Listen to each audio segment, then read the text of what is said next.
पिछले 10 सालों से कमजोर लोगों के ऊपर आरएसएस के लोगों ने जिस प्रकार से उत्पात मचाया है, जिस प्रकार की मोदी अमित शाह भाजपा की राजनीति हम लोगों ने देखी है, जितने भी इस मुल्क में संविधान में मानने वाले लोग हैं, प्रगतिशील विचारधारा से सरोकार रखने वाले लोग हैं, विशेष तौर पे दलित, आदिवासी, ओबीसी समुदाय से आने वाले लोग हैं, उनको इस बात को लेकर कोई कंफ्यूजन नहीं कि मोदी, अमित शाह, आरएसएस और भाजपा बाबा साहब अंबेडकर के संविधान में नहीं, केवल मनुस्मृति के संस्कारों में, मनुस्मृति के मूल्यों में यकीन रखते हैं। पास्ट में वो ये कह भी चुके हैं कि डॉक्टर बाबा साहब अंबेडकर के संविधान को समंदर में फेंक दो। ये लिख भी चुके हैं कि हमें भारत का संविधान नहीं, मनुस्मृति चाहिए। यह संघ परिवार के लोगों ने बकायदा लिखा हुआ है।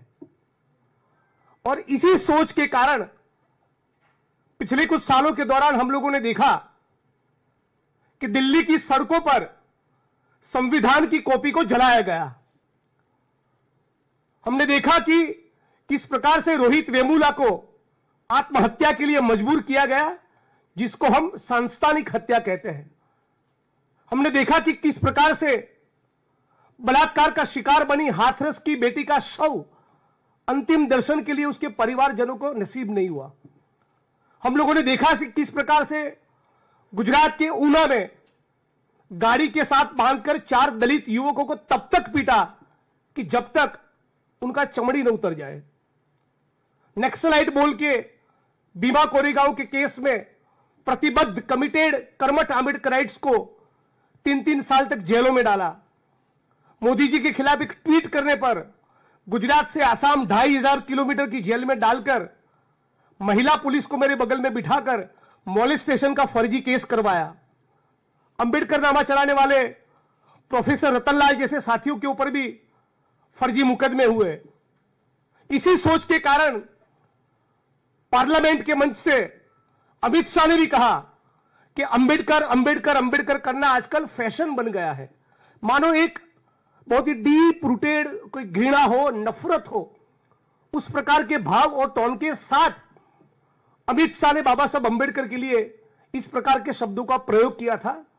मतलब कि यह दिखाता है कि उनकी रगों में सिंदूर हो न हो, इन संघी भाजपाइयों की रगों में मनुस्मृति की धारा जरूर बहती है। और यही कारण है कि हम देखते हैं कि बिहार में 11 साल की दलित समाज की बेटी पर बलात्कार होता है। चाकू से उसके गले काटने की, उसके अंगों को काटने की कोशिश होती है। वो जीवन मरण के बीच में तड़प रही है और फिर भी उसको एक बेड नसीब नहीं होता। 5 घंटे तक उसको एम्बुलेंस में बैठे रहना पड़ता है। उसी प्रकार गुजरात के अमरेली जिले में 10 दिन पहले की घटना है। 19 साल के दलित समाज के नीलेश राठौड़ को दौड़ा कर सड़क पे भर चौराहे जातिवादी लोग हाथ में कुल्हाड़ी, डंडे, पाइप, स्टिक्स लेकर दिन दहाड़े उसकी हत्या कर देते हैं। इसी गुजरात के पाटन जिले में उसी हफ्ते में 60-65 साल के दलित समाज के इस बुजुर्ग को इस प्रकार से जिंदा जला दिया जाता है। यह उसकी तस्वीर है। और इन तमाम घटनाओं को लेकर आज आपके बीच में दिल्ली इसलिए आया हूं कि 7-8 साल पहले जब ऊना की घटना हुई, तब मोदी जी ने कहा था कि मारना है तो मुझे मारो। बड़े नाटकीय अंदाज में कहा था कि मारना है तो मुझे मारो, मेरे दलित भाइयों को मत मारो।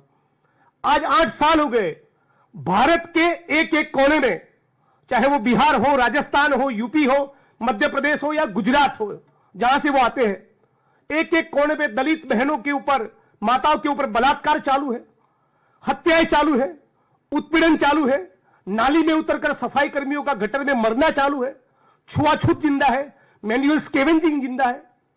तो मोदी जी से सवाल पूछना चाहते कि आपने तो कहा था कि मारना है तो मुझे मारो, मेरे दलित भाइयों पर मत मारो।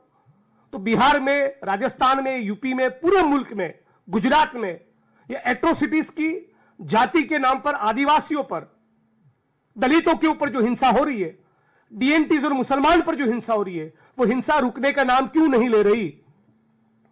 मैं देखा है, लंबे अरसे से सार्वजनिक जीवन में हूं।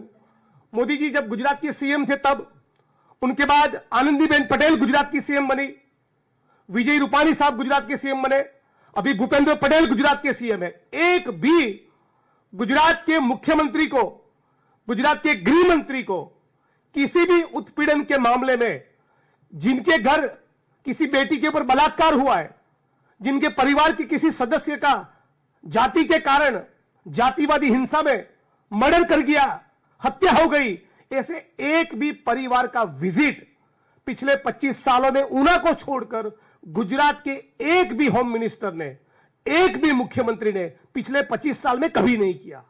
यहां तक कि वो संवेदना का ट्वीट करने को तैयार नहीं, न पीड़ित के आंसू पोंछने को तैयार है, न उनको वो आश्वस्त करना चाहते, गारंटी देना चाहते कि आपको न्याय मिलेगा। हद तो यह है कि इन सालों के दौरान, जब मैं जर्नलिज्म में था 2004-5, तब से लेकर अब तक 20 साल में किसी भी गुजरात के डीजी को, होम सेक्रेटरी को, सोशल जस्टिस वेलफेयर डिपार्टमेंट के सेक्रेटरी को, सोशल जस्टिस वेलफेयर डिपार्टमेंट के मंत्री को, चीफ सेक्रेटरी को, सीएम को, किसी भी नेता को, बड़े अफसरों को अत्याचार, एट्रोसिटीज का शिकार आदिवासी और दलितों के आंसू पोंछते हुए मैंने तो 20 साल में नहीं देखा। मतलब कि एक प्रकार से गुजरात में विशेष तौर पे भाजपा सरकार का ऐसा रवैया है कि you die we don't care, आप मरते रहो, आपके ऊपर बलात्कार होते रहे, आपके घर तोड़े जाए, आपकी जमीनों को एंक्रोच किया जाए, आप नाली में सड़कर मरते रहो, आपके खून होते रहे, आपको जिंदा जलाया जाए, हमारे पेट का पानी नहीं हिलता। इस प्रकार का गुजरात की भाजपा सरकार का एटीट्यूड है। रेट ऑफ कन्विक्शन, राष्ट्रीय स्तर के आंकड़े देखे, एट्रोसिटीज के मामले में रेट ऑफ कन्विक्शन 30 से 35% है। लेकिन गुजरात, जिसको मॉडल स्टेट बनाया, मॉडल स्टेट बताया गया, उस मॉडल स्टेट में रेट ऑफ कन्विक्शन एट्रोसिटीज के मामले में केवल 3 से 5% है। यानी दलितों के ऊपर बलात्कार करने वाले, सेक्सुअली अब्यूज करने वाले दलित बहनों को, आदिवासी बहनों को, दलितों के साथ हिंसा करने वाले, मर्डर करने वाले 100 में से 95% लोग छूट जाते हैं, जेल की सलाखों के पीछे नहीं जाते, उनका बाल भी बांका नहीं होता। इतना लो रेट ऑफ कन्विक्शन होने के बावजूद गुजरात में जो एट्रोसिटीज एक्ट में लिखा है उसके मुताबिक ज्यादातर स्पेशली डेजिग्नेटेड कोर्ट ही नहीं है। ऊना से लेकर अब तक लगातार इस मुद्दे को उठा रहे, बार बार चिल्ला रहे, हाउस के फ्लोर पे बोलते हैं, न्यूज चैनल्स की डिबेट्स में बोलते हैं, सड़क पे, रैलियों में, धरनों में, आंदोलनों में ज्ञापन देने जाते हैं, हर मंच पर इस बात को उठाया है। फिर भी गुजरात की भाजपा सरकार मानो तय कर कर बैठी है कि दलितों को न्याय नहीं ही देना। और इसी कारण आज इन मुद्दों को उठाने के लिए आज मैं दिल्ली आपके बीच में आया हूं। मैं चाहता हूं कि माननीय प्रधानमंत्री इंटरवीन करे, वो गुजरात की सरकार को सवाल पूछे। हद तो यह है कि दलितों को प्रोटेक्ट करना, उनको आश्वस्त करना कि आपको न्याय मिलेगा, उसके बजाय कुछ साल पहले गुजरात के सुरेंद्रनगर जिले के थानगढ़ तहसील में 24, 21 और 19 साल के दलित लड़कों को जो एट्रोसिटी की कंप्लेंट दर्ज करवाने जा रहे हैं, मानो कि वो टेररिस्ट हो, उस प्रकार से उनकी छाती पर AK-47 राइफल से गोलियां दागी 19 साल के दलित लड़के के ऊपर। केवल उसका उतना ही कसूर था कि वो उस टीम का, उस टोले का, उस रैली का वो हिस्सा था जो मुकदमा दर्ज करने के लिए पुलिस थाने जा रहे थे। 19 साल के लड़के को, 21 साल के लड़के को, 24 साल के लड़के को। एट्रोसिटीज एक्ट का पर्पस क्या है? It is prevention of atrocities on schedule caste schedule tribe act, यानी कि घटना बनने के बाद हरकत में नहीं आना।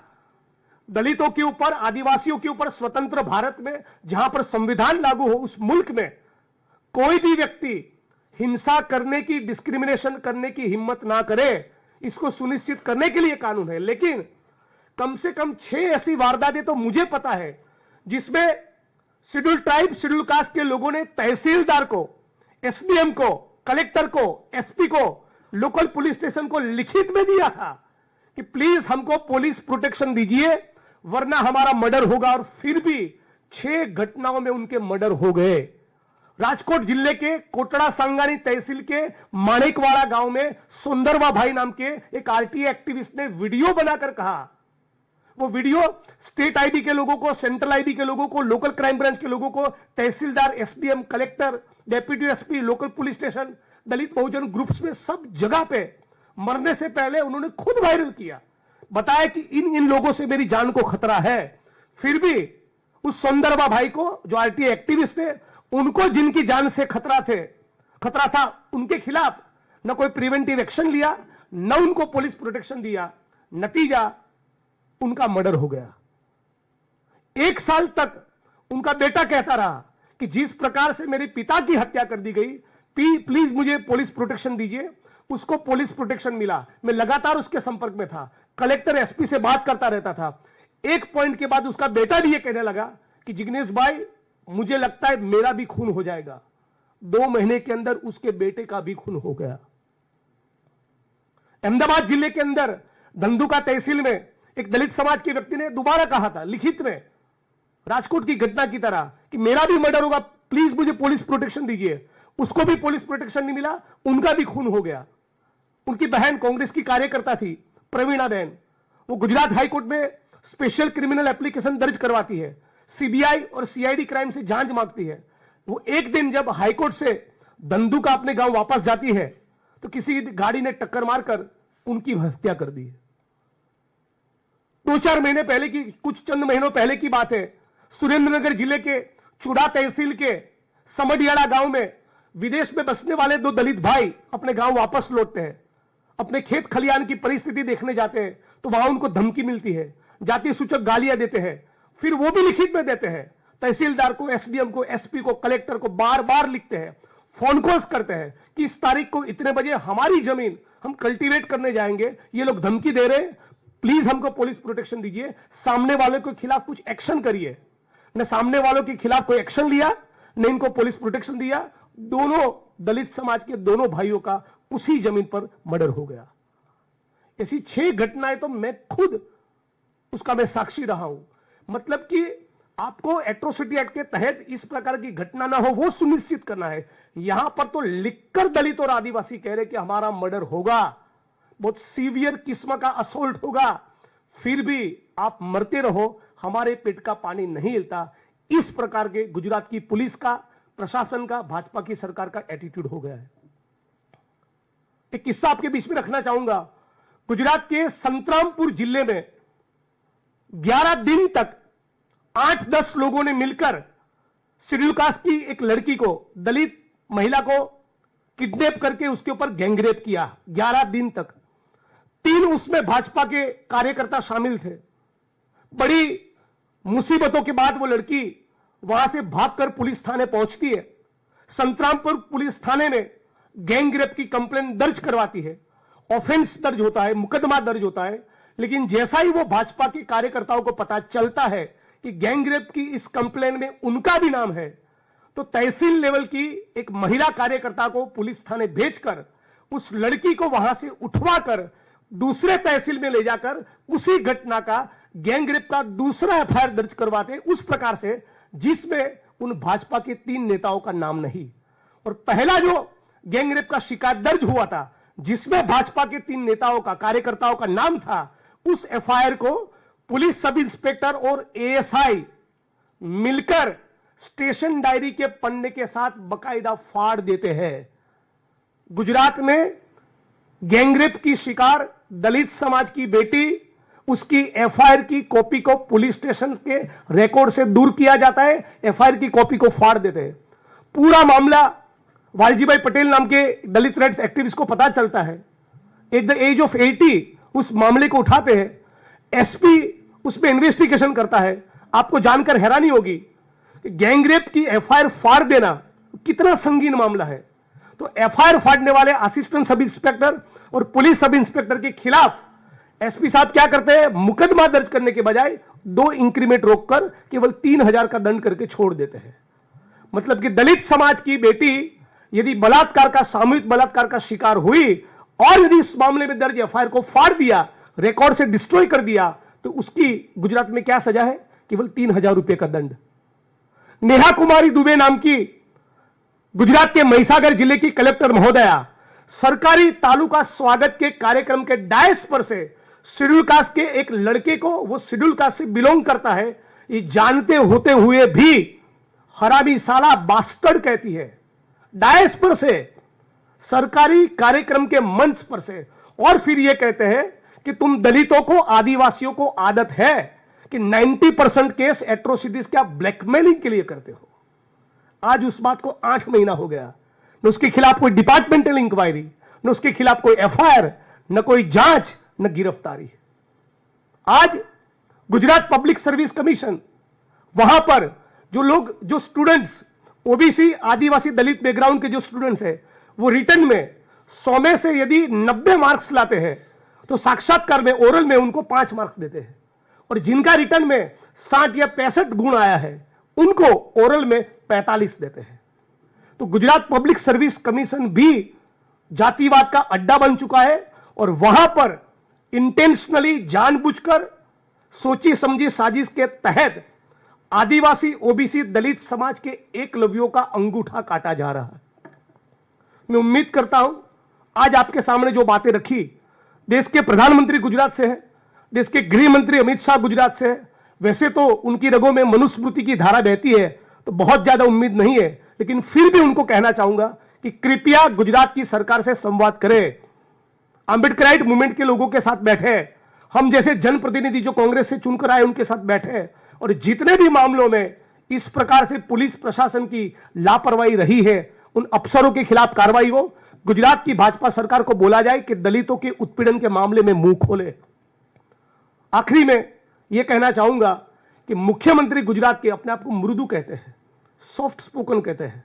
दलितों के साथ उनको बैठना तो नहीं है, लेकिन राजकोट जिले के गोंडल तहसील में दलित समाज के 22 साल के युवक को नग्न करके, उसका वीडियो बनाकर किडनैप करके उसको पीटा, तो जो पीड़ित है उसके घर अपनी संवेदना व्यक्त करने के लिए मुख्यमंत्री नहीं गए, लेकिन जो अक्यूज है, जिसने दलित समाज के व्यक्ति को किडनैप करके, नग्न करके घुमाया, उसका वीडियो बनाया, उसके वहां एक फंक्शन में सेलिब्रेशन के लिए गुजरात के मुख्यमंत्री जाते हैं।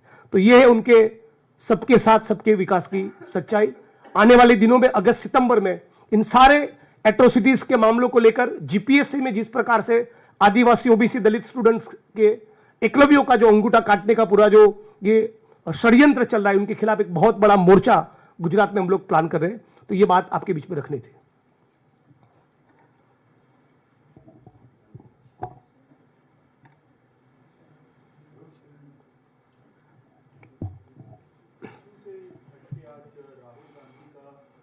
इस इश्यू पर ही मैं अपने आप को रखूंगा।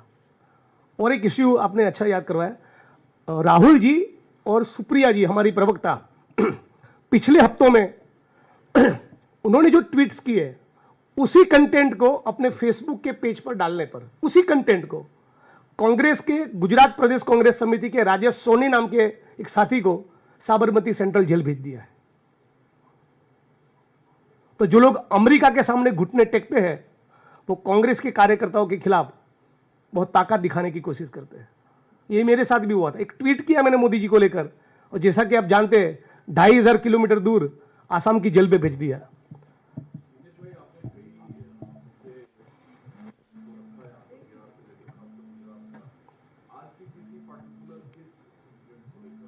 ये सारे मामलों को लेकर है। ये ओवरऑल गुजरात की भाजपा सरकार का, भारत सरकार का जो एंटी दलित, एंटी आदिवासी, एंटी ओबीसी रवैया है, और विशेष तौर पे उत्पीड़न के मामले जो बढ़ते जा रहे हैं, इन मुद्दों को लेकर है। कभी तो मोदी जी को स्टैंड लेना चाहिए, कभी तो प्रधानमंत्री को इंटरवीन करना चाहिए, कभी तो गुजरात के मुख्यमंत्री बोले, कभी तो गुजरात के गृह मंत्री बोले। क्यों छुआछूत खत्म नहीं हो रही है? क्यों माथे सर पे मैला ढोने की प्रथा खत्म नहीं हो रही? क्यों एट्रोसिटीज के मामले में, एक भी मामले में, मोस्ट ऑफ द केसेस में न्याय नहीं मिल रहा है? जब शेड्यूल कास्ट के लोग लिखकर कह रहे कि हमारा मर्डर होगा, तब तो प्रोटेक्शन दो। एक कांस्टेबल आपको भेजना है, जो धमकी दे रहा है उसके खिलाफ प्रिवेंटिव एक्शन लेना है, उसको 2-4 घंटे पुलिस थाने बिठाना है। इतना करने से किसी की जान बच जाती। 6 लोगों की हत्या हो गई है। हजारों एकड़ दलितों की जमीन गुंडों के कब्जों में है। कभी दोबारा उसके ऊपर मैं गहराई से बात करना चाहूंगा।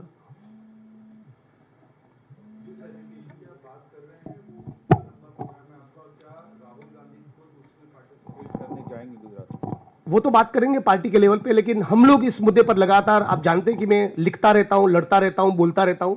वो कोई एक दिन का या हफ्ता 10 दिन का काम है नहीं, वो लंबी लड़ाई है, लड़ते रहेंगे। लेकिन अगस्त सितंबर में एक बड़ा मोर्चा इस सरकार के खिलाफ हम लोग प्लान करने का सोच रहे हैं। एटलीस्ट जिन केसेस में लिखकर बोला था दलितों में कि हमारी हत्या होगी और फिर भी प्रोटेक्शन नहीं मिला, तो उसके लिए जो अफसर रिस्पॉन्सिबल है उनके खिलाफ भी कुछ कार्रवाई होनी चाहिए। वो भी कुछ नहीं हो रहा है। कलेक्टर वगैरह डायस पर से दलितों को गाली दे रहे हैं, सरकारी कार्यक्रम के मंच पर से, उसका सरकार कोग्निजेंस नहीं ले रही है। बहुत सीरियस केस है। गुजरात को मॉडल बनाने की बात चल रही थी, राहुल गांधी वहां गए थे, अधिवेशन हुआ था, जिला अध्यक्षों को एम्पावर करने की बात कही गई थी। उसका ये कहा गया था कि पिछले महीने तक तय हो जाएगा कि क्या लिस्ट होगी क्या नहीं। उसमें देरी हो रही है, उसकी वजह आपको क्या लगती है?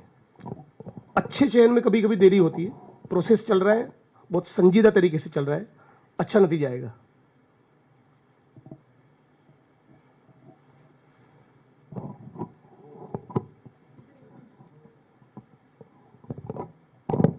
सर, तेलंगाना के कांग्रेस चीफ ने माओस के बारे में बात करी और कहा है कि उनसे पीस टॉक्स रखने चाहिए, to which the BJP has strongly reacted. तो क्या आप इस स्टेटमेंट से सहमत हैं और क्या आपका बयान क्या रहेगा इस पर? मैं अभी इस पर कोई कमेंट नहीं करूंगा। कुछ सवाल पवन खेरा जी के लिए छोड़ दीजिए।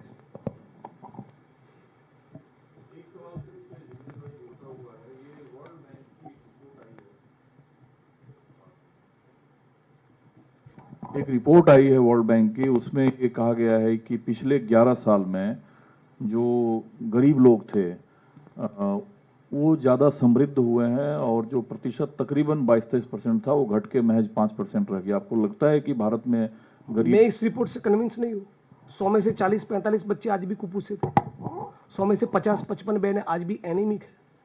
हजारों लाख स्टूडेंट्स, बेरोजगार युवा किसान सुसाइड कर रहे हैं। समृद्धि हुई, करोड़ों लोग राशन पर, सरकारी राशन पर निर्भर है। एक किसान की, केवल किसानी की आज आय 27 रुपये है एक दिन की। किसान परिवार की इनकम 10,200 रुपये है।